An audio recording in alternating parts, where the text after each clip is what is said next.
Welcome to Speaking in Tongues is Spiritually Retarded. In this week's episode, we'll be looking at 1 Corinthians 13, 8 through 10. Verse 8 says, Charity, or love in action, never faileth, but whether there be prophecies, they shall fail. Whether there be tongues, they shall cease. Whether there be knowledge, it shall vanish away.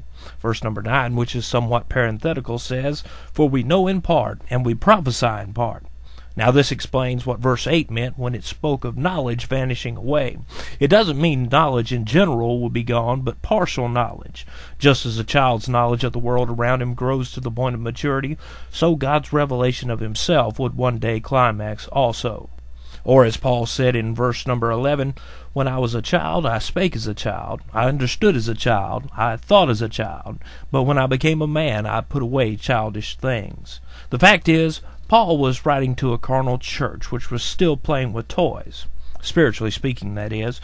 God had given the infant church things to help it grow, such as the gift of healing, prophecy, and the gift of tongues. These gifts were meant to encourage growth and not to entertain people. But Paul said they were like babies, still staring all googly-eyed at the shiny new keys when they should have been driving the car already. So, in verse 8, the Bible is clear. Tongue shall cease. That means stop, finish, come to an end, kaput. Just stop. I mean, I can't think of another way to put that. They're going to quit. But the question is, when? Well, I'm glad you asked that. Verse number 10 says, When that which is perfect is come, then that which is in part shall be done away. That which is perfect doesn't mean the second coming of Christ, or it would have said, when he who is perfect is come. But we know that which is perfect means the Bible, because the Bible is perfect.